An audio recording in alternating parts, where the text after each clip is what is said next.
I'm Jesse Eisenberg. Oh. Oh, that.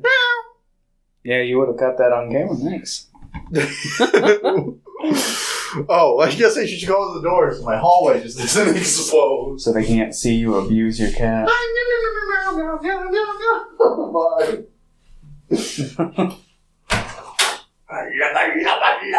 Welcome to Screen Weens. Dun, dun, dun. Welcome to the show. This is it. Hey, Meadow Buddy. Howdy, Bodo. Oh. Great intro. Yeah, there we go. Oh. That's a fort. This represents society. And when we dig into the salad that is life, we bring about new relationships. And that's what I learned from Kelly Reichardt. Because, you know, cinema is just life defined in a moment. Is that like a textbook definition? Is that the accepted merit in which we consider cinema? Yeah. Okay. No, I don't know. Sorry, I'm tired. It's been a long day. I haven't done anything but work and watch Kelly Reichardt films. That plus a couple of werewolf movies, and I splurged a little last night. You splurged a little. Let's talk about the splurge first. Well, I read the new One Piece. I did. I read that today. Because the second I got the notification it was out, I was like, well, I gotta read this before some asshole... I rewatched Fletch again. No, I rewatched Halloween 2018. Was that good? It's alright. Why wouldn't you just rewatch the original Halloween? Because I think once... Just hate John Carpenter. No, once the werewolf stuff's over, I want to rewatch through, like, the rest of them. So, I figured I'll just, like, watch the newest one now to kind of, like, somewhat satiate. Are you excited for Kills and Ends? Yeah, I'd say so. It's David Gordon Green for all of them, right? I think so, yeah. He said the thing that kind of makes me feel a little bit more comfortable with Halloween Kills, because, like, Halloween 2018, I had, you know, I could sit here and talk about, like, my issues with them, but we're not doing an episode on that today. But they said, because they were originally going to film, like, the movies back to back, but they're like, let's make one, let's see what, like, the common feedback is, and let's try to listen to people. So I think hopefully they'll remedy a lot of the issues I had. Kills was supposed to come out 13 days ago. It was, but then it got pushed back another year for money. Yeah. Was it even done though? I think so. Oh wow. Maybe. I might be wrong about that, but I think that if they were to release it on VOD around this time of year, they'd probably break records. Like it did come out on VOD. The Craft Legacy. Did it break records? Probably not, because aside from break records on how shitty a movie can be, maybe. Aside from some like horror Twitter users I follow, nobody ever fucking talks about that movie.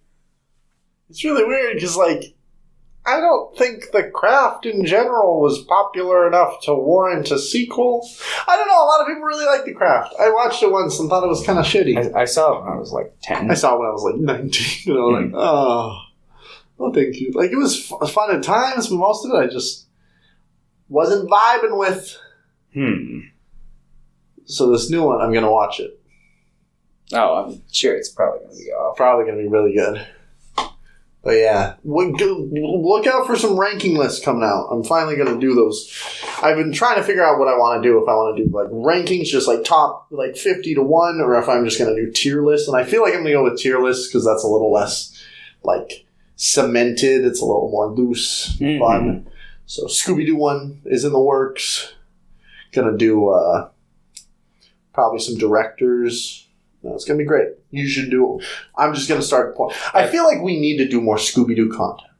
I mean, it's like it fucking break like because one of our most popular podcast episodes is the 13 Ghosts of Scooby-Doo one. Yeah. And then the fucking, by like 3 or 4 times now, the most popular is the fucking Happy Halloween Scooby-Doo video. That was probably like a perfect storm of everything. Yeah. The movie had just come out. I put in effort. Halloween. We got Linkar to retweet the video. Yeah, that probably got 4 extra people to watch it. Yeah, I feel like most people don't really pay attention to what he retweets. Especially because he does it to everyone that asks for it, yeah. But there's a couple extra retweets in there. You never know if one of those people has. We should have asked James Rolfe to come on the podcast. Oh, wait, didn't you watch The Head and The Head Returns? Oh, yeah, I did. Was that this week or last week? I saw that sometime. I think it was last week. Fun? Like a fun little time kind of thing? He made the head incident like when he was in college or whatever. Yeah, I've seen the head incident. Yeah. I just haven't rated it because it's like... Yeah, I didn't rate bad, but I do think there's like some... I think in general, most of the stuff he makes is kind of bad. Except it's more like introspective stuff. I think that's like fascinating. But they're like... At the very least, like, there's genuine passion that's available to be seen there. The Head Returns, I'll say, it had some visually interesting stuff in there. He was going for like a real Caligari vibe with some of it. Yeah, I've heard that. And that was the stuff I liked, but the writing is obviously not very shit pickle. No, shit pickle. Unless he was some Easter egg in a corner that I just... He was the head. Shit pickle. I used to think that was the funniest fucking thing in the world. Really? It's not. I mean, I like shit pickle, but I don't think I've ever once been like, shit pickle.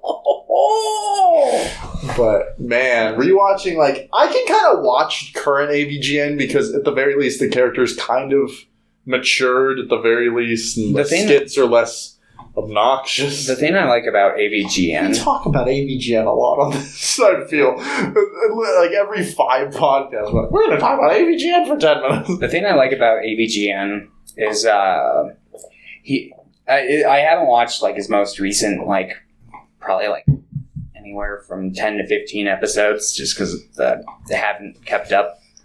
But he'll release like his normal, like, kind of like 3 or 4 standard, just boring kind of episodes that are very typical. Yeah. And then he'll like release the bigger ones that kind of go more wild and absurd. And that's kind of what I like. Like when Bugs Bunny cooped. Yeah, like the Bugs Bunny tier shit. Like, I like the stuff like that because it's so like bizarre and wild, and it works within the confines of like an internet review show.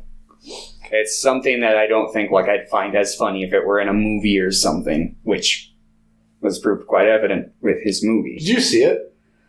I watched like half of it, and I was like, I really don't like this. Yeah. And I turned it off. I went back and I like watched like the last couple minutes. It's like, I think that James Rolfe has some interesting writing occasionally and like some funny stuff. I just feel like he needs co-writers. Yeah, I want to see his genuine, serious attempt at like an atmospheric horror film. The Head Incident 4. Well, he made that because apparently he had something that was on the table, but between the kid and COVID, yeah, he was just like, it's not happening right now, indefinite hiatus, but I still wanted to make something horror-esque, so I made this. But a good horror thing that he does that I actually quite liked was the Polybius episode. Oh, yeah. I like I thought you were going to say... Or James is fun, too, but that goes a little off, like, the insane event. What was that one, his thesis or whatever video? We've talked specifically. The Dragon's Dream or whatever? No, the thesis. The Devil's Lake or whatever. Oh, the Jersey Hole. Yeah. Or the Legend I'm pretty of the sure Blue that Hole was his whatever. Original, like, college. It was. Yeah. He originally wanted to make, like, a sequel to it at some point, but just over the years never did. But I think that's legitimately pretty decent at times. Like, there's obviously, like... Yeah, it's made by a it college shows kid that in the it could be 2000s. decent, yeah. Yeah, so it's... But definitely there's some merit there. He wanted to make, like, an anthology out of that or something, like a Twilight Zone-esque series. Yeah. based on it's never New too Jersey late. legends. Maybe he'll do it when he hits, like, what is he, 40 now? He's got to be he's older than 30. 40. What? I would assume he's like... I don't think so. I would assume he's in his, like, 70s? Not quite mid-40s. Maybe late 30s, but... He's 40 exactly. Okay. I was like, that doesn't make sense.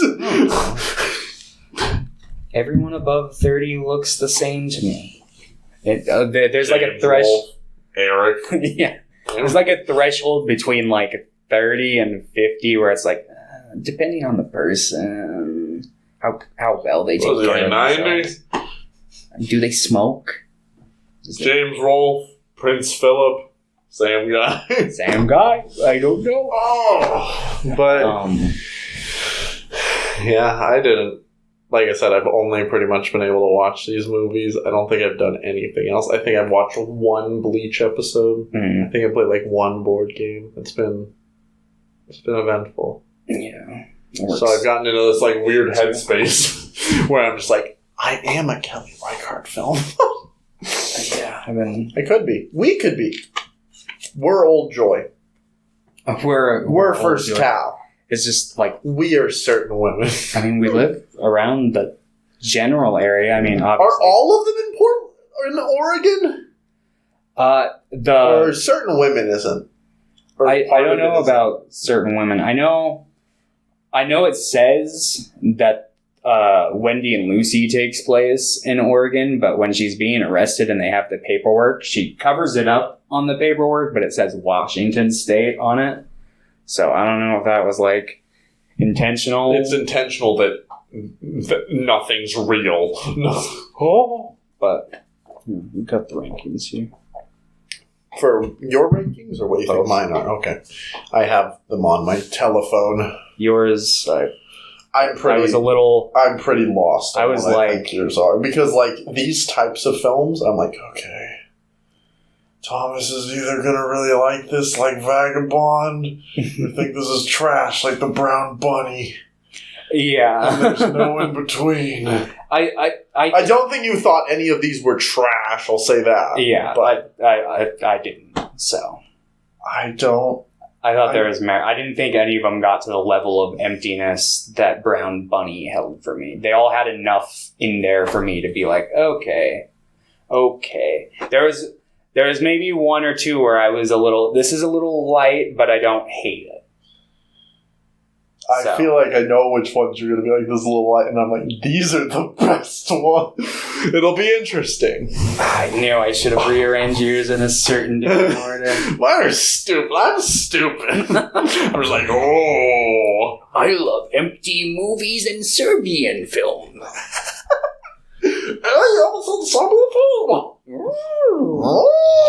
I keep fucking. I need to get a better chair. I need to get like a chair that I can kind of.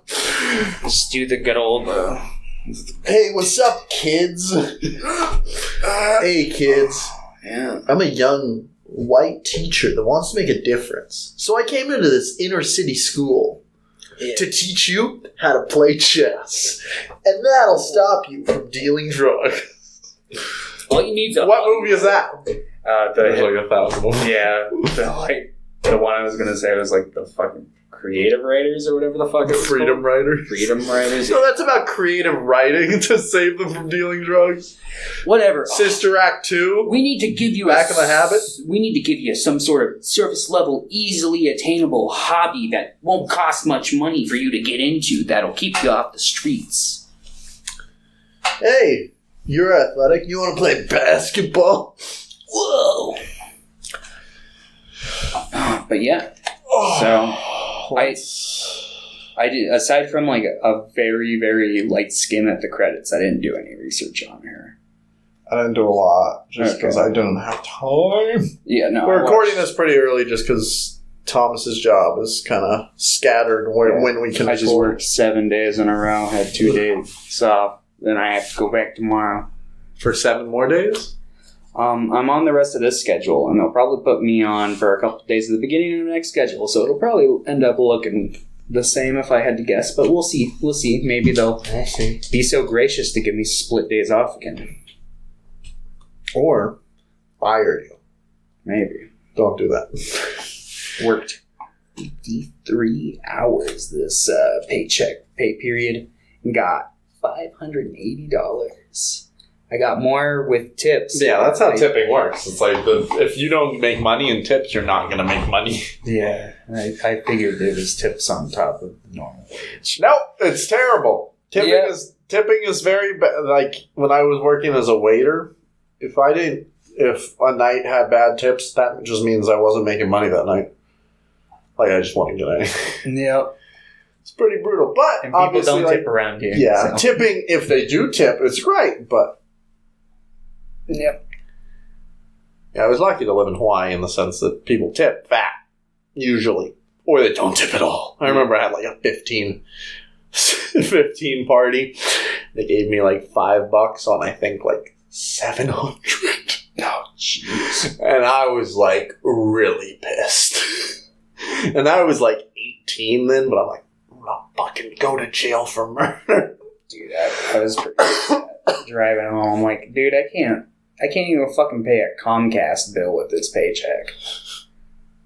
But anyway, life's depressing. So let's talk about some depressing movies. Some of these are pretty fucking sad. Yeah, there's a lot of like political messaging behind them and political reality. I feel like all of them are kind of sad, actually.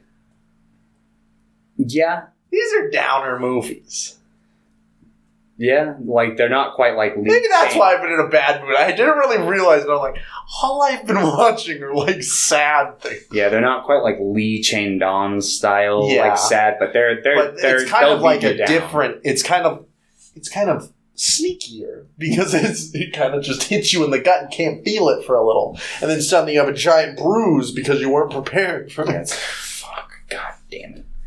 But okay, before we get into anything, I want to say real quick, what do you think of the saddest one was? I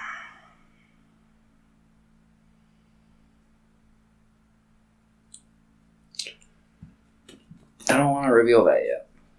Okay. I guess I won't either. Okay. But it has something to do with a person. Mine does too. And that person knows a companion. That's a pretty broad... Yeah. Okay. All right. So, what I do know about Kelly Reichardt, she's a director. One thing I noticed is, just watching movies, she edits all her films. Oh, did she? Yeah, she does all her own editing. And I thought that was, I noticed that obviously, but then I'm like, yeah, you can tell you can at least tell that it's the same editor throughout that, through that through line of films, because they all have definite similarities in their execution. Mm. I would say. I wasn't really paying super close attention to the editing. So, but it seemed like a lot of lingering shots.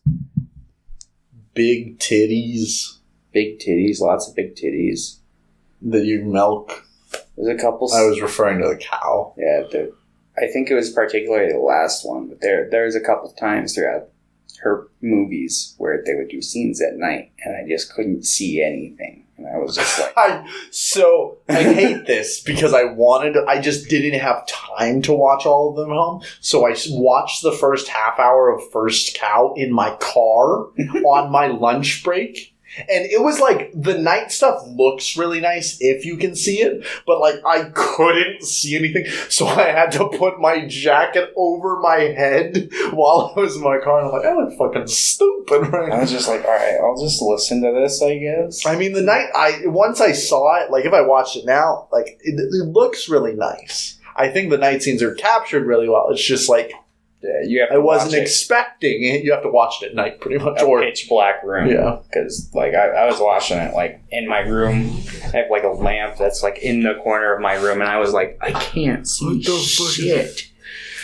But, like, I had to, like, rewind during First Cow to see what the fuck happened to the main character. I'm like, oh, is that what happened? All right. Hey, Pet, what? Hey, the cum. Yeah, like towards the end of the movie. Yeah, gotcha. It's a sad one. Yeah. I'm just sad. I guess I'm just depressed. This will just be the depressed episode where I start dancing halfway through. But one thing I noticed as well is, I don't know if you saw the name Film Science in front of all of them. It was one of the like distribution or production companies. They're like a Brooklyn-based indie company, and they haven't done like a ton, but they've done like almost all her films, and they've done a lot of what the fuck is his name? The guy who did like Green Room. They did a bunch of his stuff too. I think that's interesting. That makes sense because I noticed the one actor who was in Green Room was in a couple of these. I don't know her name. She's like the friend in Green Room, not the main girl, not Imogen Poots. Because she was in Imogen. I don't know how to pronounce it. I'm sorry. Yeah, she was in Night Moves and the very, very beginning of First Cow. Oh yeah, Oh, she was also in Arrested Development. Was she? Yeah, she plays. I can't remember the character's name because I haven't watched Arrested Development in like fucking 10 years. But she plays like Michael Cera's cousin. She's pretty good in Night Moves. Yeah, she's not like a. I feel like most people know. The whole time I was like, I hope that she's like the lead in one of these movies because I feel like this actor would work really well with this. And then at the beginning of First Cow, I'm like, here we go. Yeah, I was like, and I'm like, just kidding. Exactly, doesn't show up the rest of the movie. They never cut back to present day or wherever time period that took place in. Well, there was a dog, so it had to be present day. Oh, yeah, dogs only exist now. Even though there was a dog in the time period they jumped to, I just realized. Yeah. Whoops. There was a proto dog. That was a robot. Yeah, they had robot dogs back in the late 19th century, but not real dogs. I thought that was like 2040. I thought that was just after 4 more years. Oh, yeah. Next time we record the podcast. Next time it will be confirmed who the next president will be. Oh, hopefully it'll be confirmed. Yeah, let's see. I have my ballot. I need to go drop it off tomorrow. Yeah, I need to go drop mine off tomorrow. I didn't have a pen, so I had to go to work and get a pen so I could fill it out. I need to like go through and do policy research on all the fucking like local shit because obviously I don't know. Yeah, I'm not even going to talk about it. We're moving. We're going to New Zealand. It's fucked. We're going to go make movies with Taika Waititi. Oh, that's the dream. That's the dream. We're going to live in Jermaine Clement's basement. Oh, doesn't he live here? I mean, he'll probably move back too. He's probably got like houses at both places. I'd imagine. Hopefully, maybe not. We'll go live with Peter Jackson. I'm sure he might also live here. I don't know. Yeah, it seems like his at least in the business realm, he's worked here mostly in recent years. But he goes over and shoots there. Well, he probably lives over there. I don't know. We'll just go be in Power Rangers. They film all their stuff in New Zealand. Super Sentai films in New Zealand. There we go. We won't be in Power Rangers. We'll be in Super Sentai. I don't want to be a Power Ranger, but I'd love to be a villain. That's it. Like, just regular Super Sentai, and we're just like speaking English. We'll be like the Bebop and Rock. We're like really badly like dubbed over in Japanese. We'll be the best. We shall kill them. We'll be the new Bulk and Skull. Is that what their names are? Is that a Power Rangers reference? No, those were, in the original Power Rangers series. Those were like the two kind of bully kids. Mm. They returned for like 4 series. They were like the most recurring characters. Interesting. Oh, okay. We were talking about Kelly Reichardt. Somehow we went on to... Oh, yeah. This is a disjointed fucking podcast. Also, I didn't get questions. Never mind.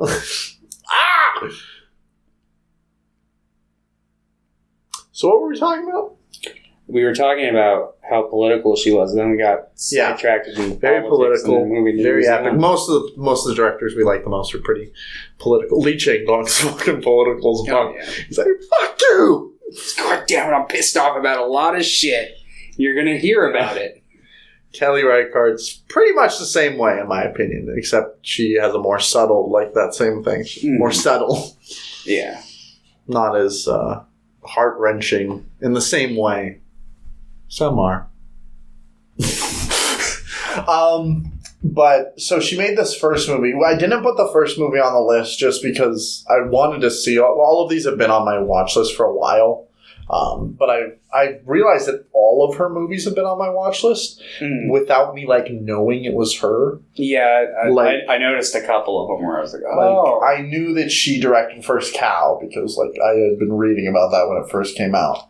But Night Moves I had individually, like, picked because I'm like, oh, this looks kind of fun. And I think I had watched something with Jesse Eisenberg, and I'm like, I love this guy. He's a weirdo. If cast correctly, he can be used pretty well. Lex Luthor.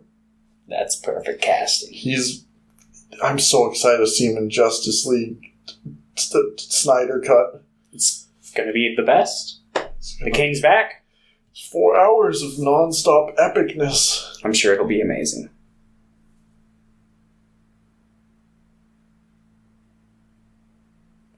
The podcast just ends there. We don't even talk about a single one of the movies. We die. We never upload. It'll be like A Certain Woman. We just ignored all the things that the woman director had to say. I hate women. You do. I do. That's the running thing. It's the running joke that's probably seated in a reality somewhere. No, I hate women because I ain't women. Simple as that. It's as simple as that. Let's try to get this train. Fucking what? God, you're tired today. It's okay. Me too. There's a full moon out, and it just has me thinking. It's just this week has been so fucking long for me. My job. I don't talk about my job on it, but it's been brutal this week. Usually my job's so fucking easy, but this week's just felt so long. Anyway, back to Kelly Reichardt. Yes. Let's talk about the woman. So her first film was, I think it was called River of Grass. And I heard pretty good things. I plan on watching that, and as well as Meek's Cutoff. Mm-hmm. But I've also heard that, like, River of Grass it doesn't really feel necessarily as in tune with her other movies. So I wanted ones that have, like, more similarities tonally. Yeah. And Meek's Cutoff. I've heard that all her movies are pretty slow, but I've heard Meek's Cutoff is, like, the slowest. So, and then I don't mind a slow movie, but I knew that what I was getting into, and I knew I was going to watch, like, 5 really slow burny movies. Yeah. And I just, like, I needed something. I'm like, I'm going to pick the other ones. But I plan on watching both those. After River of Grass, she didn't direct another movie until Old Joy, which was 11 years later, I believe. Oh, wow. She was just, like, not... She filmed a bunch of, like, shorts, I think, on, like, Super 8 and stuff. Like, she was doing stuff. She just, like, was having trouble getting... I don't know if it was funding or just, like, interest in a new movie. But eventually she made Old Joy.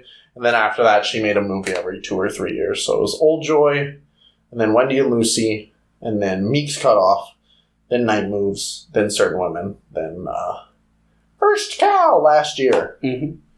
And all of them have been pretty critically acclaimed. Like, I've heard her talked about a lot. And it's funny that, like, I picked her instead of, like, Chantal Akerman, but I feel like it would have felt pretty similar. Well, the difference is these movies feel long, but Chantal Akerman's movies actually are long. I actually looked. After, like, some of them are longer, but, like, not 3.5 hours. Most of them are, like, 2 or 2.5. Okay. So it's just the one. Yeah, that's the... What's that? I can't even remember what it was. Yeah, I don't. That one's 3.5 hours long. But it's a woman, like, cleaning. Yeah. So, obviously, it'll feel like 7. But that's probably going to be my shit. Probably. Knowing me, you know? You love that kind of shit. I do love that kind of shit. Yeah, I was... A part of me, a rage lit within when watching Old Joy when I realized that was the guy who gives the fucking spiel at the fucking party in A Ghost Story. Yeah. I wondered if you would see that. He's a musician and he's in a lot of movies kind of like this. And I was like... Thankfully, I liked him. I liked The Ghost Story a lot. A Ghost Story is like one of my favorite movies, but... I watched it the once and I fucking hated it. That's okay. Maybe you just didn't understand cinema at that time. Maybe you rewatched it. Maybe I just have different senses and senses. Maybe you didn't understand cinema. Oh man, I didn't enjoy this movie that had no characterization. No character. What are you talking about? There was a song. He was with his wife in bed. Also, is it just me? I guess let's just jump into Old Joy. Okay. So, Old Joy is about... It's about this guy that kind of looks like Adrian Brody. Did you see it? I got Adam Driver vibes, particularly from his voice. His side profile, every time I saw it, I'm like, that kind of looks like Adrian Brody. Mm. Obviously, Adrian Brody and Adam Driver actually both have like very much more defined noses. Yeah. But I can see, I can see the similarities. So a lot of the movie, I was just like, look, it's Adrian Brody and the guy from A Ghost Story. Yeah. Yeah, basically it's about two older friends. You can tell they've been out of touch. And basically one of them gets in contact with the other. I wish I knew their names so I could differentiate them. I guess we'll just call them I remember Daniel London is the Adrian Brody's actor name. Okay. I just remember that because his last name is London. But basically, the Ghost Story guy, he's kind of like... Oh, yeah, that's right. It's Mark, and Ghost Story guy is Kurt. Okay, Kurt and Mark. So basically, Kurt is more... Loosey-goosey. Mark is irresponsible. Down. And yeah, Mark's got like a wife and a kid on the way. There's some tension going on at home, but we don't really get a whole lot of insight into it. She just kind of wants, Kelly Reichardt just kind of wants you to know, hey, things at home aren't great right now. Yep. So basically he calls, Kurt does, and he's like, it's Mark? Yeah. Okay. Yo, what's up, Mark? Hey, Mark, I know this hot spring in the area. Let's go there and totally not have gay sex. This movie's very gay. Yeah. This movie and First Cow are very gay. There's some gayness in fucking certain women too. Yo, there's extreme gay. Yes. Yeah. Most of these movies are gay. Is Kelly Reichardt gay? We can only hope. We need more gays in the world. What's it called? Todd Haynes is gay. The guy who directed like Carol and Dark Waters. Okay. Produced almost all of these. Nice. Well, there we go. We've got the gay power that's the cinema needs. Anyway, so basically, yeah, they get lost. They basically, like, you get the sense that Kurt really wants to, like, A, sleep with Mark, and B, rekindle what their friendship used to be. But it's just kind of like, embers at this point. Like, it's not going to light into the fire that it used to be. And I think Mark sees that, but Kurt's kind of in denial about it. Yeah, to the point where Kurt, he like... Blossom behind me. Kurt has a meltdown like halfway through the film because he's like just sad about that, and I get this. So it was interesting because I watched Safina Tan. She hated it. I did not. Spoiler. What a surprise! Lennon liked some shitty movie. It had a decent emotional core to it. But yeah, she like didn't... I think it's just because my life, I feel like I've done what Kurt's done and tried to save like friendships that are very obviously like dwindling. Even though I'm still like pretty young, my high school relationships with friends, just in general, a lot of them have deteriorated, and I try to hold on to them, but we're just different people. And it's so weird because I think about when I was 18, I'm like, yeah, I'm going to be friends with these guys forever. And I'm like, I don't get why people, I literally said in my mind, I don't get why people like, they'll be friends forever. We're great. I'm not changing. I'm already 18. I'm not changing as a person. And I'm so drastically different 5 years down the line. Oh, absolutely. So this movie, like, really emotionally struck me. Yeah, no, I had some emotional chords. And, like, I do think that it feels like almost every single bit of dialogue in this movie, like, feels forced, like, purposely. Not feels forced isn't bad, but it just feels forced, like, they're trying to do something that's obviously not. They're trying to shove this puzzle piece that doesn't fit. Yeah, there was, like, one or two lines towards, like, the start of the film that really, like, put me off, but as it went along and I kind of saw what the film is going for, I didn't mind it as much. Yeah. And I mean, like, there are parts where it feels like, hey, they're really connecting here. But that just makes it sadder because, like, there are occasionally times where they can really connect like they used to, but the vast majority of the time they're just too different as people. So, like, yeah, I fucking dug this movie because, like, at the end of the day, that's all that happens. They get lost for a bit, they spend the night in the woods, they go to a diner, they go to the hot springs, they go home. Yeah. That's it. But I think that's all you need to make a movie. I don't think... Yeah, there it's needs to be, like, a long... It's short. It's short. like an hour and 11 minutes. Yeah. I think 4 of those minutes are credits or something. Yeah, so it's not like it overstays its welcome. And a lot of that runtime is, like, just a lot of, like, driving through scenery. There was one part particular that I liked when they were, like, lost. And, like, you get, like, a lot of the time, you, like... or the camera in the motion of the car. And there was a particular scene where you, like, they attached, like, a camera to the front of the car. Or at least had, like, car sound and did, like, a swift movement where it's like they turned around off the road. Yeah. And I liked that bit quite a bit.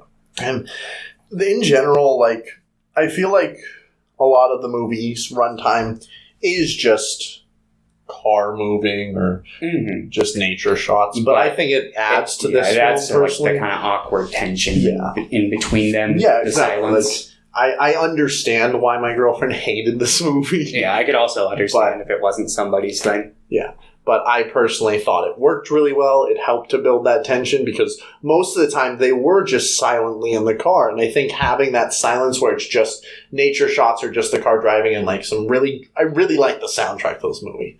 I didn't love the soundtrack to a lot of the movies. Like, they were all fine, but I really like this soundtrack. I don't know why. I think it just fit really well tonally. Yeah. The themes also... Oh, go ahead. Finish your thought. No, you go. Sorry, I was going to say the themes also fit really well with that whole, like, physics thing he was getting into about, like, the teardrop-shaped universe. Mm-hmm. How it's all just moving outward. Yeah. And how that same thing could be said about their friendship. Yeah. And so, while I understand why some people... I feel like most movies that are really slow, I understand why some people wouldn't like, but I fucking dug this movie. Yeah, I liked it. In fact, I'm going to spoil you right now. This was my favorite movie. The second I walked into this room, I'm like, all right, I should have put that as number 1, but I didn't. I didn't even fucking close. I don't know why I put it down as low on your list. I should have fucking known. It has everything. It has gay. It has forest. It has... Actually, that's it. Gay forest. Gay forest. Should have been the name of the movie. My first cow took a gay forest. There we go. What else is gay forest? Seeing certain women. Gay. Where the fuck's the forest? That's a good question. Then the second sequence in certain women, they're in a forest at the beginning. Oh, that's true. But she's not gay. Yeah, she could be. She will be when she finds out that her husband was cheating on her with Laura Dern. Oh, yeah. Forgot about that. They all had, like, that one through line. Yeah. That's right. Which is funny, because I saw that, like, when I was watching it, but then, like, I completely forgot about it until you just brought it. Yeah, it's not super relevant, but it's there. Yeah. That movie's interesting. It'll be interesting to talk about that one. So, yeah, is there anything else you want to say about this movie? Most of these movies, I feel like we're not going to have a lot to say about, just because, like, they're narratively Like, they're thematically rich, Yeah, but narratively plot-wise. minimalist. Yeah. No, I don't have much to say about that one. Okay, let's guess each other's scores. I think you're going to give this one a 6. You're right. I think you're going to give it an 8. I'm going to give this movie a 9. Oh, Jesus Christ, alright. I really like this movie. It's close. It was close. Okay. We should start doing that for every movie. We should. All right, let's move on to Wendy and Lucy. Wendy and Lucy. Oh, fuck. Did you not put the post? No. God damn it. Here's the poster for I'm Old just, Joy. no, it'll be coming up. I'll fix it. There you And go. one job! Oh, there you go. You have the thing. Just do the splice. All right, now. Wendy and Lucy. There we go. So this is This is a movie. arguably the how- saddest one in my opinion. Yeah. I don't know This is if... I think this is the saddest one. spoiler alert. This is both the saddest one and my favorite one. This is fair. This film is like the perfect example to show people who don't understand the concept of that being poor is expensive in this country. Exactly. This movie's like really... Like, I thought this movie would be good. This is a movie's like a lot, I guess, darker than I thought it would be. Like, looking at it, I'm like, Wendy and Lucy, they're going to go on an adventure. I'm like, oh no! Yeah. Like, I knew nothing about any of these going in. I had seen like a trailer for First Cow 2 years ago. I'd only known that it was good and there was a cow in it. Yeah. And I knew a little bit about the director. I think the trailer, like, if I remember correctly, had some like made it seem more focused on the cow and less about like the actual plot it took with, you know, the guys like stealing the milk and shit. Spoiler for the very simple synopsis. 25 minutes from now or whatever. But yeah, no, this film. God. I made a note. I've kind of stopped taking notes during movies because usually I can only watch them once, so I just try to watch them. Yeah, I might like occasionally pause. I did make a note. I hope Andy rots in hell.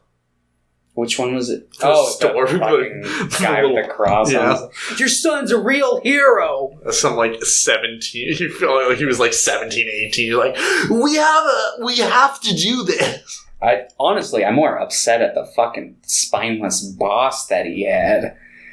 They're impressed by a 17-year-old. This is really good because it also... So this has a lot of things going for this. In fact, talking about this, I might up my rating just from talking about this.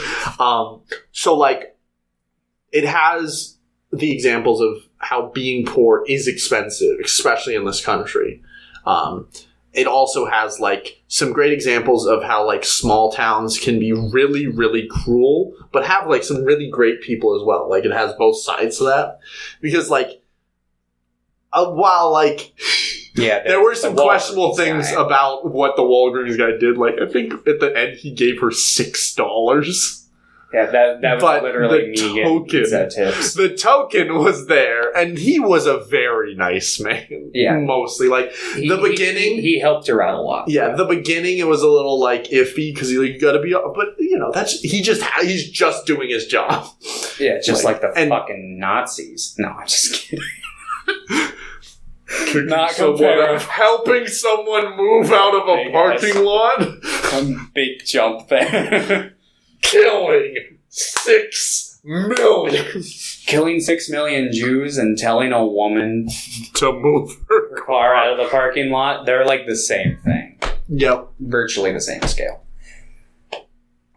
I'm joking. Don't. So, Wendy. Oh my God. Did you see? So Lucy is in Old Joy. We didn't say that. Lucy was, I think, the director's dog.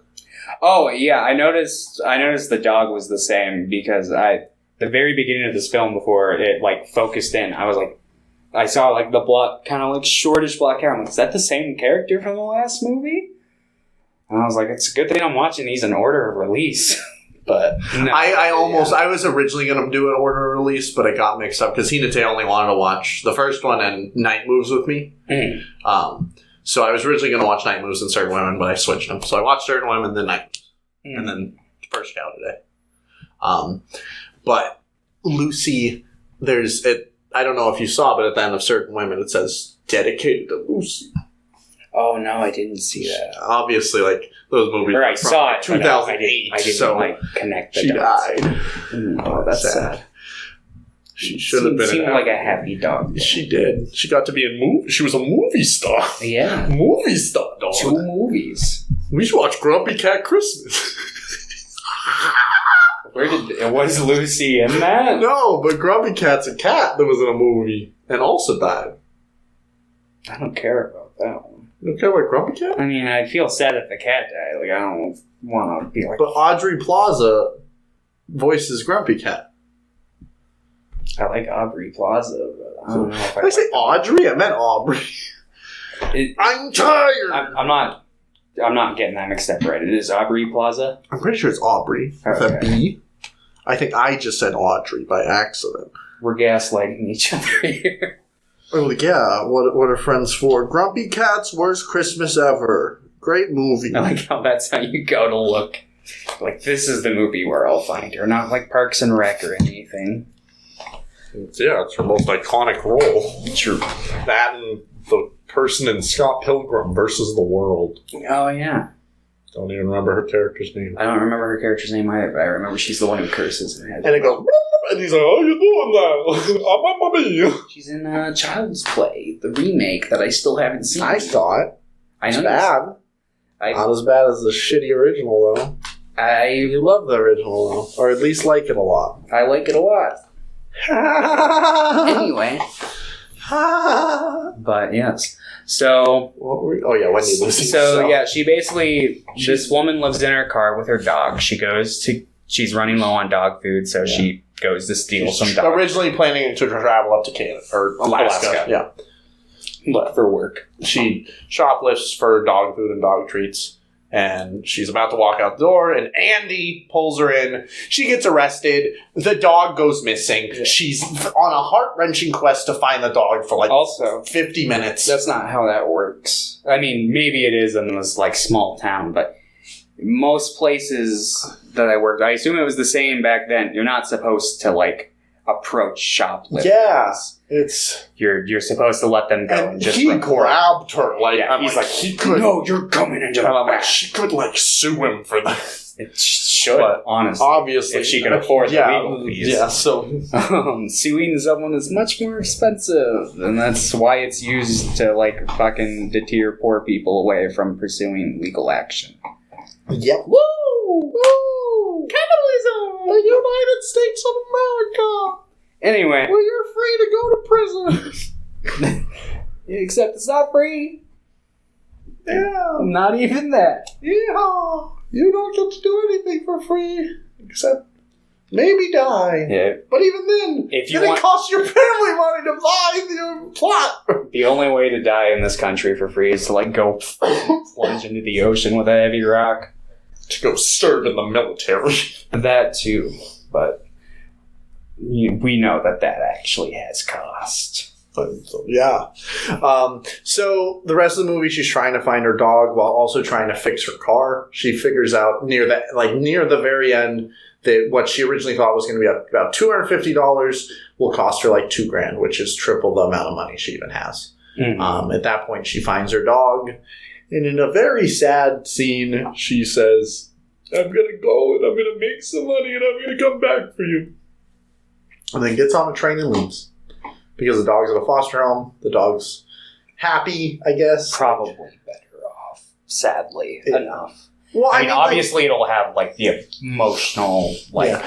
I don't think, if she had any money, to go home, to travel with it, then it's fine. I think homeless people that have pets, those pets are extremely well taken care of because obviously they care more about feeding their pet than themselves. Yeah, as long as the priority is on the pet. So I don't mind that. I don't. It's just it's only better off because she has to travel and she cannot take the dog. Yeah, because trains don't let dogs on. And, yeah, or some do. It's not like she paid for the train anyway, but it'd be hard to get the dog on. Yeah, you can't. Oh no, Lucy, not again! But yeah, this movie is really, really good. Really sad. What? Michelle Williams. Yeah, she's in Certain Women. She's also in Certain Women. Yeah, Michelle Williams Right. in general, I really like as an actress, but I think this is my favorite role of hers that I've seen. Yeah, I've always seen her around, but I've heard her nothing had names ever a lot. clicked in place for me until this movie. And I was like, oh fuck, She's fucking great. she's good. I think most people are like, Jesus Christ, I forgot about the scene in the forest. That scene's fucking scary. Oh yeah, Like, that was... Most of the movie's just sad. That scene was legitimately terrifying, though. She goes to sleep in the forest to try to, like, mark her scent so that the dog can find her. Also, because her car is getting towed, so she can't go anywhere. And then she wakes up to a man standing above her, and he just, like, starts talking about he's killed, like, hundreds of people, which obviously isn't true. He's just not mentally stable, but it's horrifying. Yeah, the second she opens her eyes, he's like, don't look at me. It's like, oh, don't look at him. Please don't look at him. I'm like, is this going to end with her being murdered?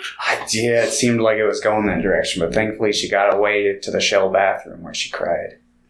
Rightfully so. But I like how, on a slightly more jovial note, whenever they showed the shell, they would like just frame it just right to where they didn't show the logo.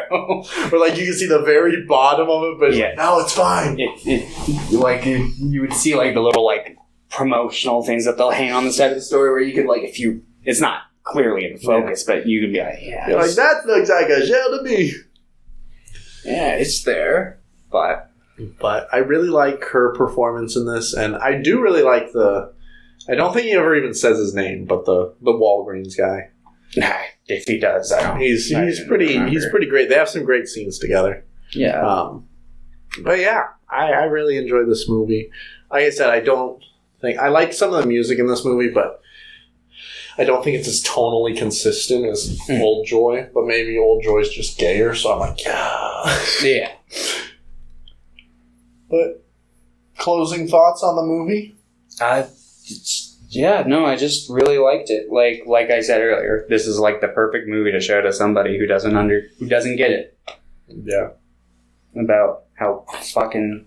But if somebody doesn't get it at this point, they're never gonna get it. That's the problem. Yeah, well, if it's someone who genuinely just needs a visual example where they can like cohesively be in somebody's shoes who goes through it. You can show somebody that doesn't get it, and they'll get it. You can't show somebody that denies it, though, because if you're denying it, true. What?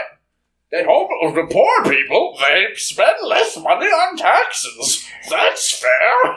Yeah, plus I bet she spends all her money on booze. I bet she. Why don't you just get 4 jobs? Yeah, there's even. My dad, he only inherited $75,000, and look at him now. He has $76,000. Yo, I bet if she didn't spend as much money taking care of that dog up until the point that she did, she'd have some money saved up and wouldn't be having car problems and maybe could afford a house, then could actually afford a dog. It's not like dogs are years-long commitments and your financial situation can change like that in this country. Yeah. No, not at all. No, it's not the fact that like 75% of Americans or whatever are living paycheck to paycheck, including both of us, probably. Yeah, well, thankfully, I live with my parents, so I don't have to pay any. Thanks, Jack and Judy. Thanks. That's not their name. No. Close enough. Okay, what do you think I give this movie? I did up the score. 9. Yep. I think you gave it an 8. That is pretty accurate. Is it an 8? Yeah, but it has the ability to be a 9 on a rewatch. Fuck you. Okay. Well, you start talking about Night Moves. I'm going to get water. Night Moves is a movie About Facebook. about some fucking terrorists. Is that how you're going to explain? I'm not going to leave if you're going to. It's about these fucking terrorists. They're no good. They're no good. They're No. well intentioned. Reminder to everybody that's listening to the podcast, I'm fucking huge. Yeah, he's tall. So basically, yeah, so there's 3 people who are working together, and they have a plan to blow up a dam. And basically it just kind of deals with the drama of the aftermath of when they actually blow the dam up. One of them gets stressed out and clearly seems like they're going to crack, which leads to one of them cracking in a different way and killing them. But yeah, no, this is a good, pretty decent movie. It wasn't my favorite out of the bunch, but I'd say overall I enjoyed it. Yeah, basically, so they like live together on this like eco-friendly barn. Not like all of them, but they're all like involved there in some capacity. Jesse Eisenberg is the one who like actually lives there. And yeah, they basically like, they meet together. Him and Dakota Fanning, they go to meet his friend, who is played by Peter Sarsgaard. Yes. He's great. Yeah, he was good in the movie. I can't think of any... You want some raisins? Take some raisins. I can't think of anything he's been in off the top of my head, but... He looks really familiar. He does. Oh. But... yeah, so basically they blow up this dam, and they end up accidentally killing a guy, which adds an extra layer of pressure to Dakota Fanning, who is, like, breaking out in a terrible rash. She feels really bad about what they did, and is about to crack. And then, yeah, Jesse Eisenberg visits her house one night and strangles her. And then he goes It's her work, isn't it? Does she live in the sauna? Oh, is that where he killed her? Yeah. Oh, I figured, because they said she had rich parents, so I figured that... yeah, but she still... that makes sense that she would have, like, one of the more, like, high-up kind of... No, I figured a family just had, like, a sauna there, but I guess that would make sense. But yeah, so he kills her, then he goes to, like, Big Five or something and applies for a job. Yeah. And that's it. That's the movie. I think this movie... one of the big themes I noticed was it seems like well into water bad. Water bad. What? It seems like the movie's like, even though like your cause may be noble, if you take like kind of extreme actions, it can reflect badly on the movement. That was kind of what I was getting from it. I think this movie's one of her more like ones that are what she wants to be left to interpretation kind of thing. It's not necessarily blaming anyone. Like, yeah, obviously just blaming the characters in this, but not blaming the movement or like thing in the present, like real time. That fear is present. It's just kind of showing questions, showing dangers of situations. Mm-hmm. And there's something that's really important in the movie where they talk about. So Jesse Eisenberg lives on like a commune with like a family, and he works with them. And the father of the family, after this happens, he's like, this is stupid. You have to destroy like 10, 12 dams to actually make a difference. This is just a statement. It has no meaning. It has no repercussions. It has nothing surrounding it does anything kind of thing. Mm-hmm. And I kind of agree and kind of disagree. I do think that statements can be powerful. I do think that the dam destruction could be of use, but like, there's no note, there's no nothing. Like, I think in general it's not very well planned through. As much as they do plan through it, I think that a lot of it is just like, to some of them it feels like an ego boost. Especially like, Dakota Fanning's character is really interesting because like, a lot of it is just like, she's rich, right? Her parents are rich. That's where they get the money for the boat. And there's this like overwhelming need for her to like prove herself, but then she can't. She buckles under that pressure afterwards. Obviously I don't blame her because someone did die that wasn't expected and all that. I do think that like I saw some complaints about how some people thought that the second half of this movie was like really slow in comparison. I would actually... What were you going to say? I wouldn't call it slow, but I would call it predictable. I could see the route. I could see a curve at that. I do think like some of it was predictable, but I actually thought I really enjoyed this movie. Spoiler, but I just assumed everything that they were trying to do in the first half was going to happen. I kind of just knew the through line of the movie. I'm like, yeah, that's what I'm expecting. So I think I enjoyed the second half more because that's where I feel the more tension was. Because although I kind of thought I knew where it was going and it did go that direction, I still think that there was like enough room that something else could have happened, kind of thing. While the first half, I'm like, yeah, I know what's going to happen. I know they're going to blow up the dam. Yeah. See, what I thought was what was being set up by the first half didn't come to fruition. Did you think they were going to fail, or?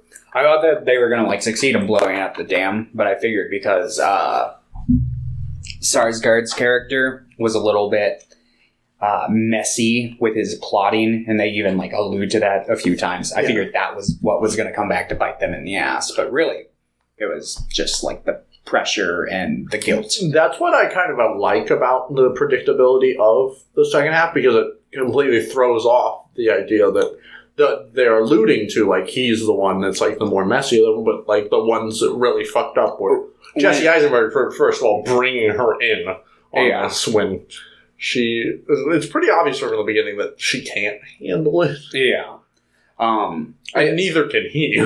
Yeah, I thought, like, I like that subversion of expectations in the first half, but I thought they, like, just made it too clear too soon. So the second they're driving away, she's scratching at her face, nervous. It was just like, I don't know. Like, I liked it. I think there was enough nervousness in Jesse Eisenberg's interpretation of his character and like his performance that I did think there was a couple scenes where I thought that he might be the one to buckle under the pressure. It definitely seems, and in a different way he did. Yeah.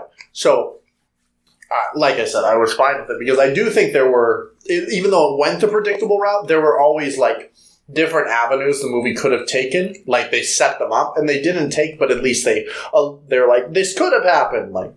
So I'm fine with it. I feel like that'll just piss me off on future rewatches. But maybe, I don't know. Maybe I'd like it more. Maybe I'd like it less. I'm leaning towards I would probably like it less. Hinatea really liked this movie. She liked it a little more than me. Which is funny because, like, it's very slow. This movie's very slow.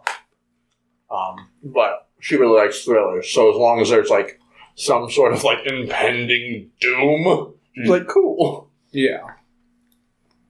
And I do think that Jesse Eisenberg becoming unhinged is really fun to watch.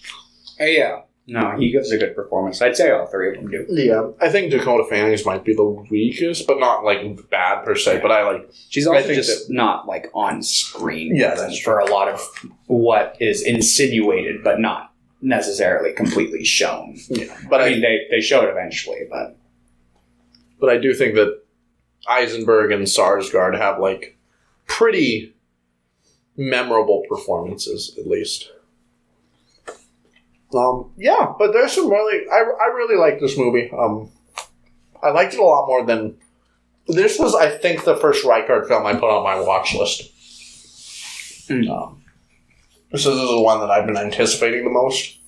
And it's also, I think, her lowest rated. On Letterboxd, at least. I can see. A 3.3. But overall, I really, really enjoyed this movie. It's probably in the middle of my list. But what would you give this movie? Wait, no. Just kidding. You would give this movie...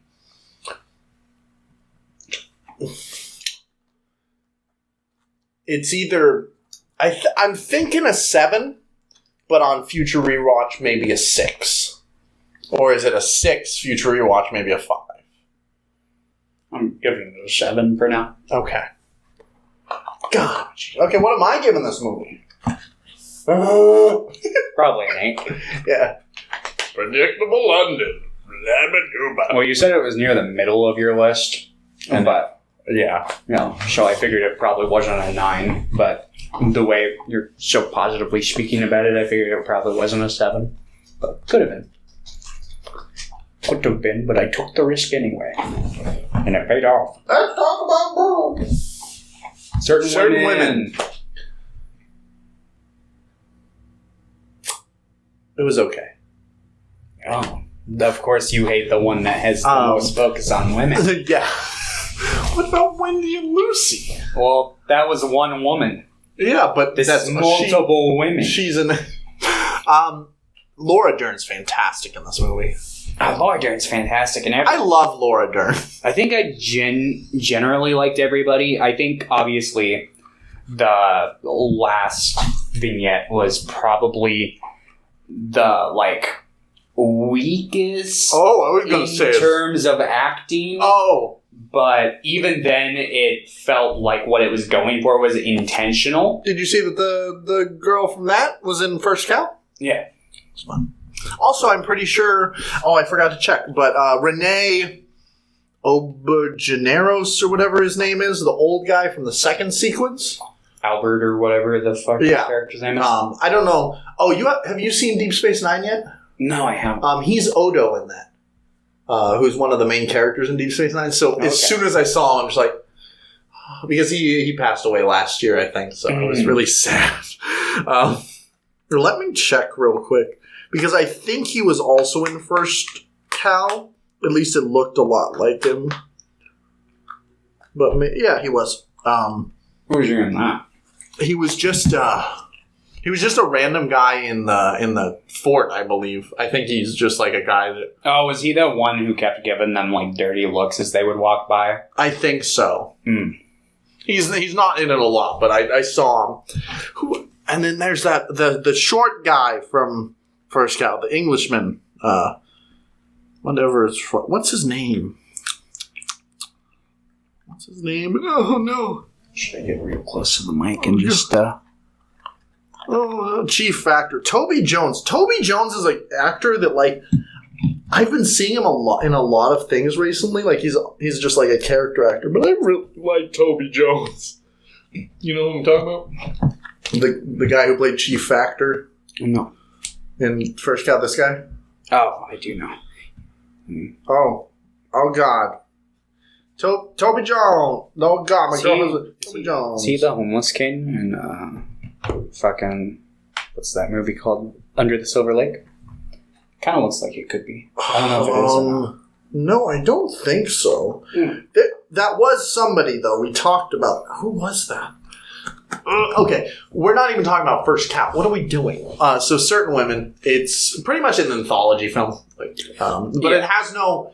It doesn't necessarily have its own outside framework. Technically, there's a little bit just the fucking tiniest amount of through line between the three, but even then, the only ones that really go together are the first and the second. Just because, that changes the character dynamics of the second one. Yeah, because we see Laura Dern. She's sleeping with a guy at the very beginning who is revealed to be the husband for the woman in the middle vignette. And then that gets brought back in the third short when she goes to the city to look for her love. We see that she goes into Laura Dern's office, and we see Laura Dern walking up the stairs. Yeah, and that's pretty much it. I mean, there's the obvious common theme. About, there's a the thematic unheard voice. Yeah, throughout. there's obviously a thematic through line that Kelly Reichardt's trying to do, but as a whole, the narratives don't really match up, which is fine. I was thinking about this. Does an anthology film need some kind of framework? Can you just have 3 short films together? And I think if they have a thematic, yes, that's fine. Yeah. Not everything needs to be Trick or Treat, where it's they reference each other all around the movie. But it didn't really add to or subtract from anything from the second. It was mostly just watching 3 short films, which is fine. I mean, it obviously left an impression with the husband in the second one because he's cheating, so you're oh, this guy's kind of a slime ball. Yeah. But aside from that, it didn't really leave me with any strong character impressions or anything. So all it is it shows story A, story B, story C, and then epilogue A, B, and C. Mm-hmm. And the epilogues are the first epilogues are the longest one. Mm. It's a minute. And then the second epilogue is 20 seconds, and the third epilogue is the same. So first story, Laura Dern's a lawyer. This guy Fuller got cheated out of money by his company pretty much. But the way he basically accepted, like, for lack of a better term, I don't know if this is the actual legal terminology that they use in the movie, but he basically accepted some sort of, like, settlement without, like, fully realizing the scope of his actions. Yeah. And just fucked him out of being able to take legal action. And Laura Dern has been trying to tell him this for 7 to 8 months, but then they go and get a second opinion from a man lawyer who tells him once, and he's like, oh, okay. And she's like, that was fucking it? But then he has a fight with his wife, and then Laura Dern has to drive him somewhere, and he's talking about, like, shooting up people, and he's like, get the fuck out of my car! Yeah, at that point, I probably would have called somebody the second, like, he was out of sight, because it's like, hey, like, maybe... I think she's just like, I just want to go home, I don't give a shit. I can sympathize with that, but... Yeah, so she ends up getting called later that night because he's gone crazy and is holding their, like, Samoan night guard hostage. And I like the bit where he's not, because he's, like, from a royal family. And he's like, yeah, 14 people die, I'll be king. And she's like, how likely is that? And he's like, not very. And then when he's leaving, because Fuller lets him go in exchange for Laura Dern, and he's like, if I come there and you're king, you'll give me a job, right? He's like, yeah, sure. Yeah, that guy was pretty good. I obviously, like, I'm like, I wanted to check if he was really Polynesian. He looked Polynesian, but yeah, he was. He's like a stand-up comic, so I watched some of his stand-up comedy last night after. Nice. Was he funny? It was okay. It was, like, I feel like it'd be a fun... I don't know if I'd ever, like, I don't think he's, like, good enough to have, like, a special or anything, but he's pretty funny. Like, okay, maybe one day. Maybe I'll return to see him, and there'll be something that makes me laugh my fucking tushy off. But he was fine. I only watched like 10 minutes of it. There's certainly no fat and fluffy kind of joke.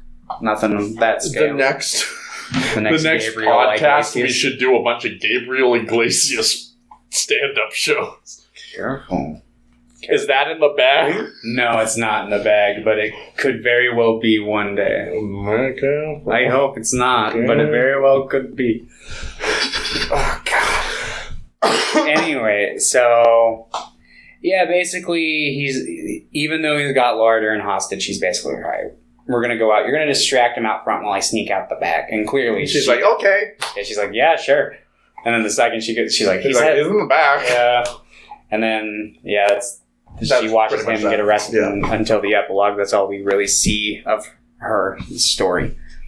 The second one is Michelle Williams and her cheater husband are camping with their daughter. Their daughter doesn't get along with their mother very well, Michelle Williams. Yeah. And then they go to this old guy's house, Odo from Deep Space Nine. Yeah, because they want sandstone. They want to buy a sandstone. And I think my big problem with the thematic through line of this movie is, like, I think it's there still, but I think Michelle Williams isn't a very good person. Because at the end of the day, while, like, Albert as a character is not listening to her and is being kind of sexist and only listening to her husband, like, that's there. But at the end of the day, she's also kind of trying to take advantage of him and get his sandstone before he, like, dies. Well, I mean...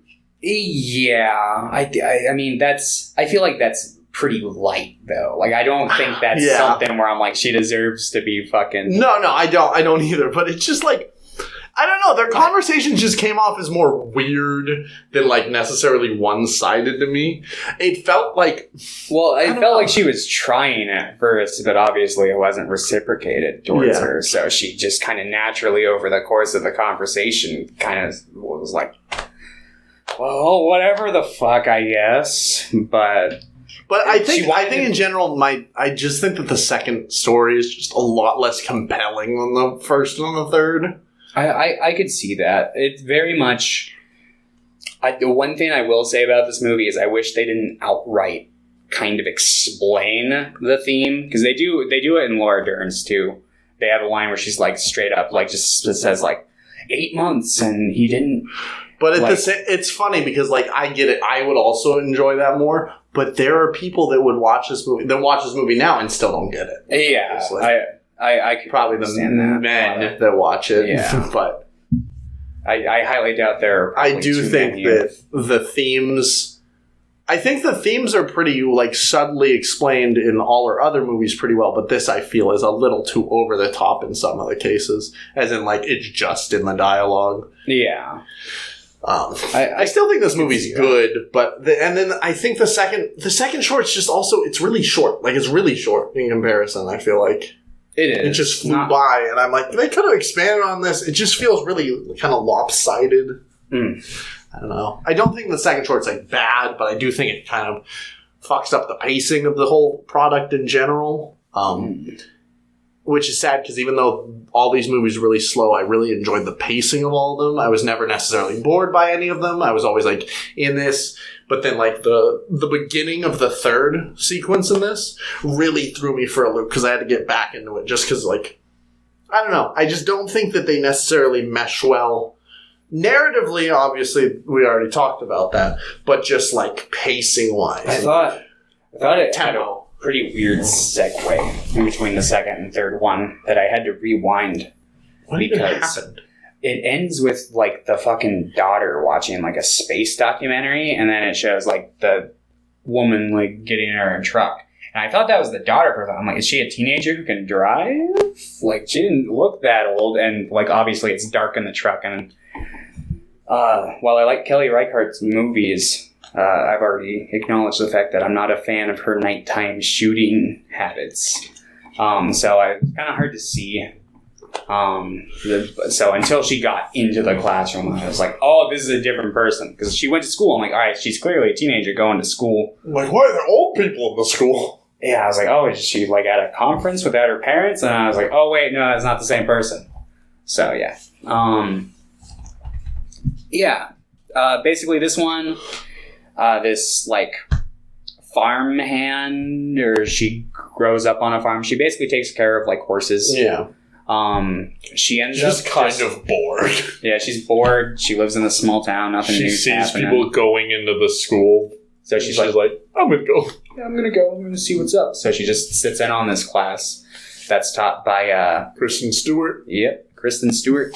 And she teaches, and it turns out that she's just got this really long drive she has to make every night, and she doesn't know the material she's teaching very well, which becomes much more apparent the second night when she starts getting questions that she wasn't quite like equipped to handle. But also those questions weren't pertaining to it at all. Yeah, it's like... Because they're specifically talking about student law, so that the teachers... Because these are all like teachers that need to learn about like the students' rights, and they're not listening to her at all. Mm-hmm. I really like this sequence because it's kind of double-sided, because like the people that aren't listening to Kristen Stewart are all these older people, these older teachers, and then Kristen Stewart's not listening to the fucking farmhand, whatever her name was. Yeah. But to be fair, the farmhand didn't talk very much. Yeah, but she tried. She did try. She was just... She fucking drove 4 hours, and then Kristen Stewart didn't say anything. Yeah, that was sad. She was probably a little creeped out, which I guess is kind of fair. I would be a little off-put, too, probably. I think that was pretty epic. I don't know. It would depend. It would be very circumstantial. Yeah. Like, but if it was me doing that to you, but if it was like Emilio Monkey D. Luffy, I don't know. Monkey D. Luffy doing that, then you'd be like, oh, especially meatball. Fuck, we going to sea? I get seasick, but I'm gonna love this. Oh, we gotta fuck. But, so basically, she stops teaching eventually. They have this, like, ongoing thing where they go to the diner every night. One night she makes a grand gesture. She brings, like, her horse. And, like, going around on my horse. And, gonna take my horse to the Old Town Road. Yeah. Basically, nothing amounts from that. I probably would have... She tries, and she looks like she's about to say something, but Kristen Stewart gets in her car and drives away. And then the next time, she's gone. And that's when she makes that grand gesture, where she drives all the way to see her, and then she doesn't say anything. So she drives home, and that's that. Yeah. And then we get the epilogues. We get Laura Dern. She goes and visits her client in prison, brings him a milkshake. He basically talks, and he's like, "Can you believe my wife left me for another guy in prison?" She's like, "Yeah, no." She's pretty much just like, Yeah. What a surprise! Like, he was an asshole to his wife. And he's like, she's like, "Do you want like her back?" And he's like, "Yeah, no, I don't know. Fuck. I'm a guy in prison. Why couldn't she have stayed with me?" And it's like, because you treated her like a piece of shit, and this new guy has probably turned his life around after serving time. But we don't know. He could have been an axe murderer. He was from like Wyoming or whatever the fuck he said. And then we get the epilogue for. But she does say that she would write to him. Oh yeah, kind of implying that he's at least listening to her. Mm-hmm. Yeah, because he also has a problem with not being heard. At least he perceives it that way. I don't think it necessarily is that way. Yeah, obviously he's being heard by people, maybe not the system, but that's a whole different thing. Mm-hmm. And then the second one is just kind of Michelle Williams is she cooking or what's she doing? Yeah, she cooks doing like something. burgers for her family, and she goes and like sits out on the porch by herself. But her husband's like looking like kind of like, oh, I appreciate her. Yeah, and she looks out, and I think she kind of comes to the conclusion, this is what I got from it, that, even though she wasn't heard, she got what she went above and beyond and got what she wanted and made something for herself out of the silence. Yeah. So, I mean... Something. Then the third one is she's just working on her horses again. Yep. I think the thing that gives her solace. Because at least they listen to her kind of thing. Yeah. I think that, like, thematically this is a very interesting movie, and I think it's incredibly relevant, and it's growing more relevant, like, every day. Mm-hmm. But I don't know. I think the third sequence is theoretically the strongest, but I do think it's a little too long for what it's trying to be. I do think that the lingering shots of the farm every time, pretty much, I think they go on a little too long, which is sad because I didn't. And what's bothering me is I don't know if that's like an issue I have with this movie, or is it just like I've been watching too much Kelly Reichardt films that like doing the same stuff, because she does that in a lot of movies, and I think it works in the other ones. But is it because like I just really like the look of the grain in like old Joy and Wendy and Lucy, and like. I think this was filmed on digital, maybe. Like, maybe I just didn't like the look of it, or I don't know. But, or is it just I'm worn out? I just don't think it works as well. Maybe because these are supposed to be more like bite-sized stories. But I think that expanding the second one out a little more would help, and maybe squishing down the third one would help a little bit. Mm. But, like, I don't think it's a bad movie. I think it's pretty good. I think it's decent. Yeah, I like it. It's my least favorite. Because I hate women. Yeah, well, don't listen to us mansplain the movie. Go see it for definitely yourself. go see it. I would recommend this, and I do plan on rewatching this one. Like I said, it might just be too many Kelly Reichardt films. Plus, there's probably a whole bunch of shit that went over my head that I just can't relate to because I'm not a woman. Not yet. Not yet. One day. All right. Thomas, you gave this a 7. No. An 8? Wow. Yeah, I like this one. Yeah, well, you just said, I liked it. Yeah, well, I sat here and I talked about like some of the themes about it. What else am I supposed to say? Okay, what did I give it? You probably gave it a... Is that... Did not give it I was 4. like, did you just flash me the score you gave it? You probably gave it either a 6, maybe, a 5? 6? Okay. I gave it a 6. I liked all her movies. I just... Yeah, there's something that just didn't connect quite as much for me. I'm not sure what it is. And it's not the thing about the women. I love women. I love them. Whatever helps you sleep at night, bud. All right. Switch it. Need to make sure you do so. First cow. This is about a cow. End of review. All right, so what do you think of it? No. So these a woman and her dog find these two skeletons laying next to each other. And from that moment, I'm like, this is going to be a gay movie. Yeah. Because the skeletons are pretty much like holding hands. Yeah, I one complaint. I don't know what time period this necessarily takes place during. It could be anywhere from fucking the 50s to the fucking today based on what she's wearing. But that's your complaint? No, my complaint is the fact that she digs up the skeleton. Like, the second you see it's a skull, you should probably, like... What if she's an archaeologist? She's still, like, fucking with her. What may be a crime scene. So, like... I don't think that's, like, if you see a skeleton that, like, decomposed, I don't... What? You think fucking cold cases just stay with their flesh for so long? Like... What? Yeah. You know how long it takes for a body to keep decomposed to that amount? It takes a long time, but there are plenty of cold cases that stretch out through time that still don't have answers. I'm just saying, every shred of evidence helps. What are they going to do with it? Oh, bone. She could give that to her dog. Don't you fucking watch fucking BuzzFeed Unsolved? No. Well, I'm not a big fan of, but I know Hinata really likes that's BuzzFeed like the Unsolved. only thing. I think that's fine, but I don't like BuzzFeed. I don't either. I take some of their quizzes sometimes, and I don't know why. We need to bring out one of those videos again. And the quiz videos? Yeah. Yo, that couch that I ordered? Yeah. It was supposed to be here the 17th of November. It's going to be here the 1st of November instead. So next episode it should be up.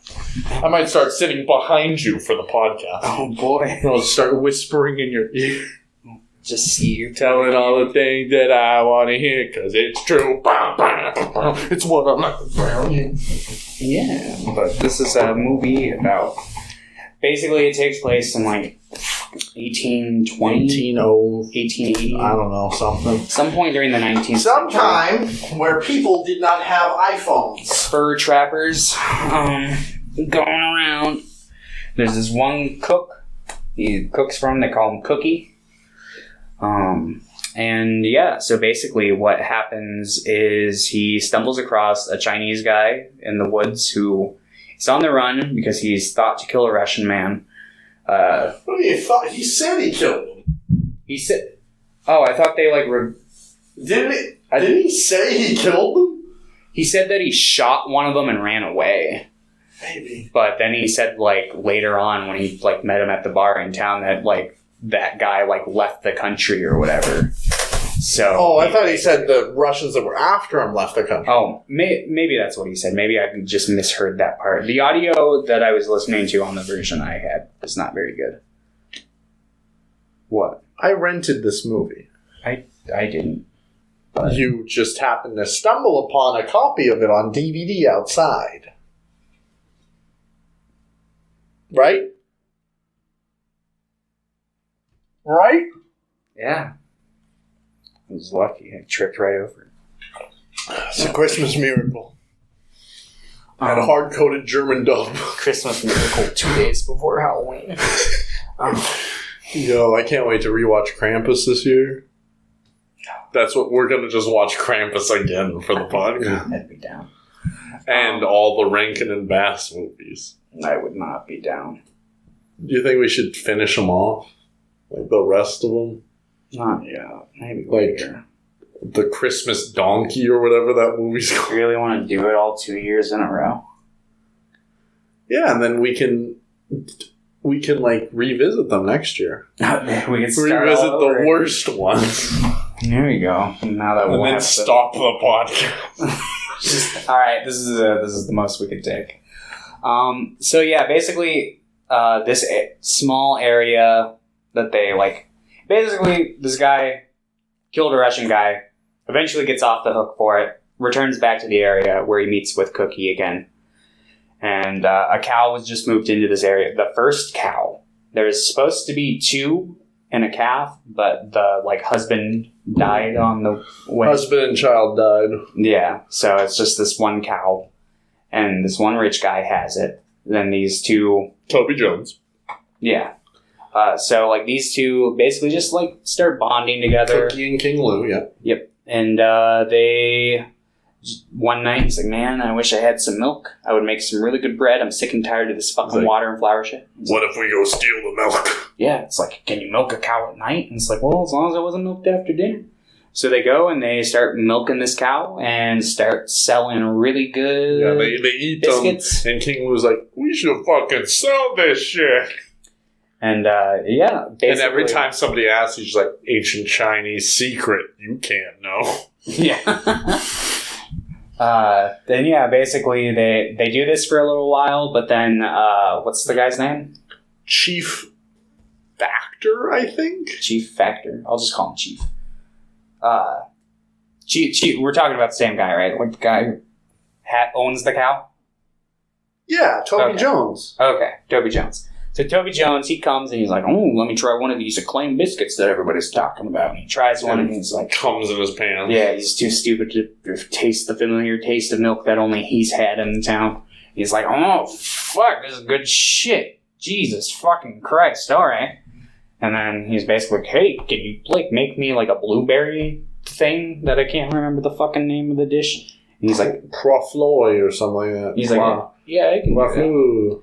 So he does that, and then he brings it in the next day, and he's like, oh, I gotta show off my cow. And then they figure out that he's aware that his cow is not producing very much milk. And Yeah, and then the cow's also, like, going up to Cookie because the cow recognizes him. yeah. And they're like, oh!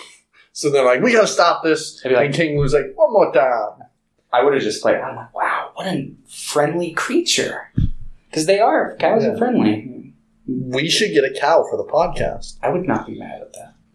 I'm not gonna have maybe if we had a farm or something. Oh, yeah. Just keep a cow in here. I'm sure it probably wouldn't mind as long as you let it shit on the floor. As long as we have, like, grass. Yeah, as long as you kept it, like, fed and shit. Cows have, like, 8 stomachs, don't they? I don't know about 8. I might be getting that mixed up with Alf, but...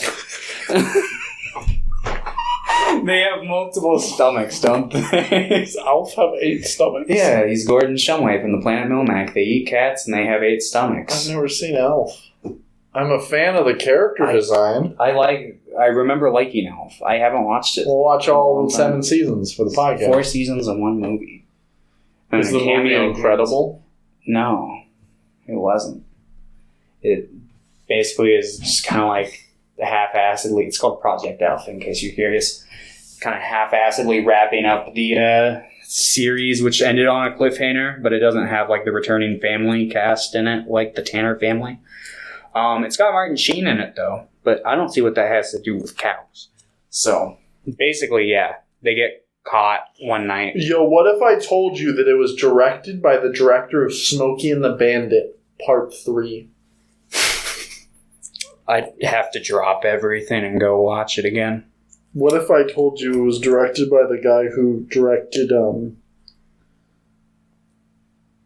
The Toughest Man in the World, which was Mr. T's first starring made-for-TV movie? I'd say that's an absolutely legendary body of work to have. Anyway, so yeah, they basically they're a little hesitant after that whole experience. Like, Cookie's like, we should be done. King Lou says we should do it one more time so we have enough money. Just to like go do something. south or something. And then they do that, but then the branch breaks under King Lou, and they start being chased, and they leave the stool behind, so they figure out that the cow's being milked at night. And They know who it would be. Like, there's only, like, 2 people that it would be. Yeah. So, Toby Jones like, I'm gonna fucking kill you.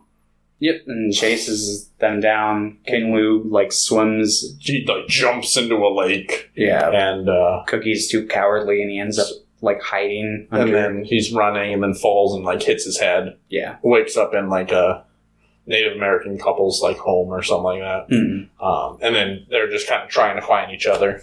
And then they do. But Cookie's looking pretty rough because he sustained a pretty bad head injury. Yeah. And They end up also, someone is pursuing him because earlier in the movie, a young man didn't get a cookie. What a fucking motivation. So now he's like, I'm gonna kill these guys. Yeah, and I guess you never really get an answer as to if he does or not. It's kind of left open to interpretation. I mean, did anything happen to King Lu? Like, before that? Like, how else would he have died? My best guess for how he would have died is either Pneumonia. he was on the run, or I don't know if this is like an exact science. I don't know, like, but if you like sleep on like the outside ground, doesn't it like take all your fucking body heat from you? Isn't that like a thing that happens? That's why you're supposed to like lay down? I guess they could have just died.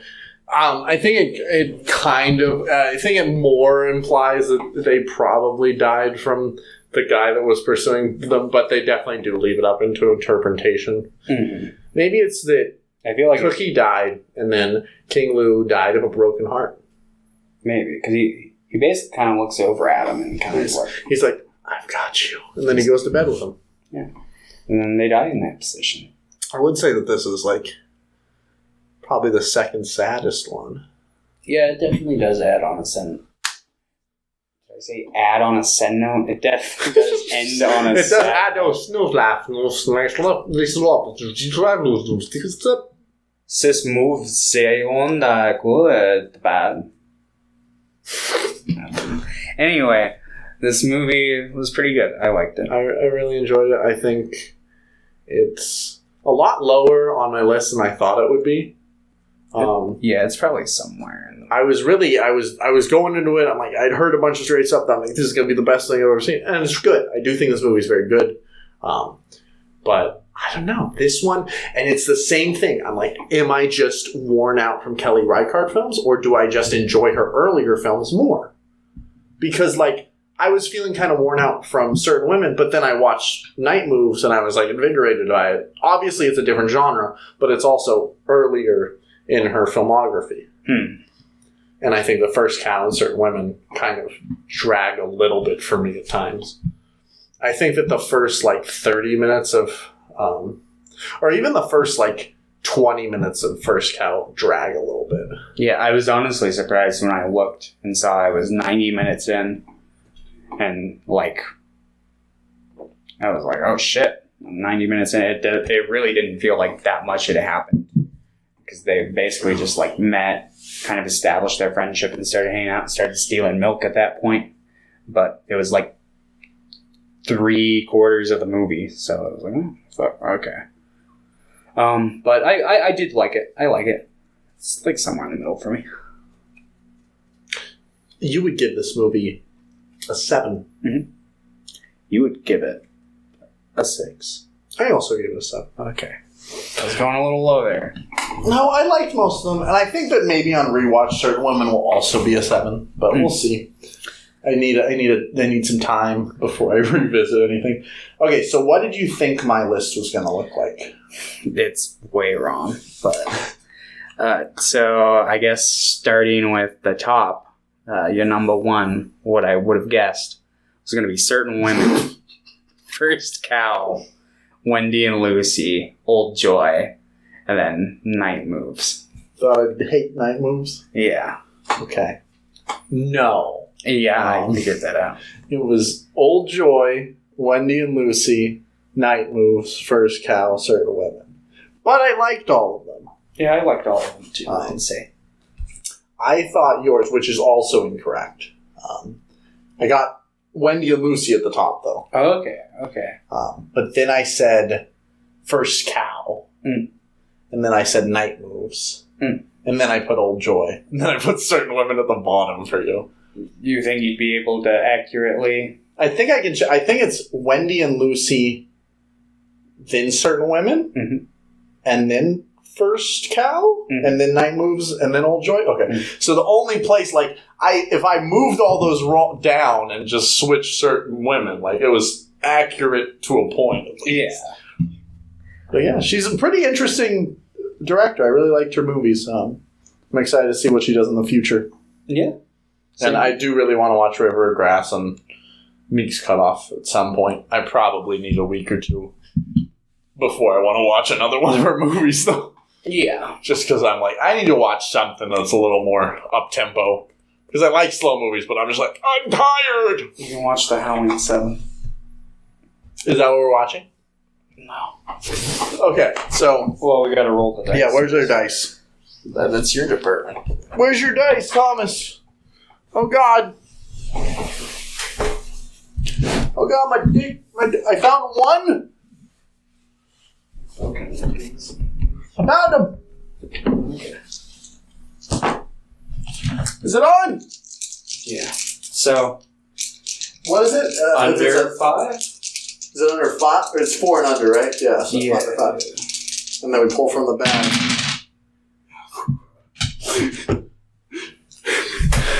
I wonder how much my dick's been in this fucking podcast episode.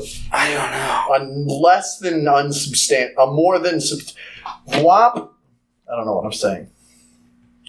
What are we watching? Something cool? Something cool. Double feature? Triple feature? Trilogy? Series? Series. Is it what I think it is? Yeah. Part 1? Part 1. Lupin the Third. Yeah. So, Lupin the Third, the Green Jacket era series from like 19... You watching it dubbed or subbed? It's only subbed. It's only subbed? Yeah, they never... Is it just part 2 that started being dubbed? Part 2 was like half dubbed, and then The dubs of Lupin are so fucking good. yeah, part 3 and 4 got full dubs with the part 2 dub cast, and the part 2 dub cast is like the synonymous, Yeah. the like essential or the most frequent. It's like Tony Oliver as Lupin and like Richard F. Carr. Good cast.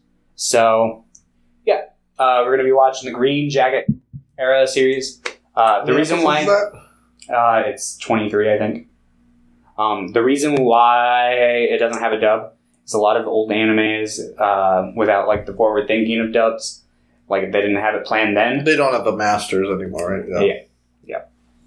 So unless they brought in like a really expensive dub team to like try to recreate all the sound effects and shit like that, which theoretically is possible, but I don't think there's enough of demand for it. So probably never going to happen. Same with Gunbuster, like the same reason that never got a dub. But yeah, so Lupin apparently the Third. 3 isn't dubbed either. Yeah, 3's not dubbed either. Did I say it was? I did. Maybe I meant 4 and misheard 5. I meant 4 and 5 got dubs. But I think I said 3 and 4. Yeah, part 4 and 5 got dubs. And a woman named Fujiko Mine. Yeah. Which is like its own mini-series thing. Yeah. With and 3 attached movies. Yeah, the series was dubbed by Funimation, the movies was dubbed by somebody else, and isn't Sonny Strait or Tony Oliver. Yeah, it's just... Some other guy who I don't know. I can't speak for the quality of his voice acting. Is it the movies or all the specials or the Fujiko Mine movies? Oh, okay. Are the ones that have the random guy that I don't know about. Huh. I'll be interested. I've heard really good things about 2 of those 3 movies. Yeah. I haven't seen them, but I own them all on Blu-ray. So. Oh, I've been meaning to watch those for a while. So, Yeah, but I obviously, part 1. I almost picked like that whole set. I think it might be shorter, but I think that's only 13 episodes. yeah, 13 but episodes plus the I'm gonna pick it eventually. yeah, we'll cover everything. I think it'll be. Lupin That's a lot eventually. darker Lupin, though. It is. Like yeah. this is This good. classic.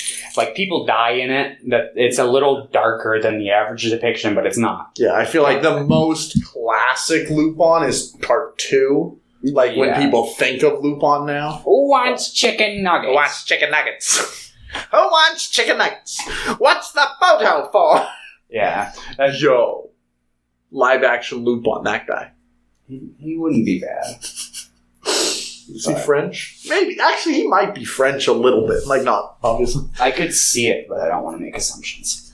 But yeah. Anyway, so yeah. Cool. That'll be fun. And then I'm going to make you watch the worst thing you've ever seen afterwards. Maybe. I don't know. Oh boy. I'm afraid that I'm going to pick something that I've already put in the bag.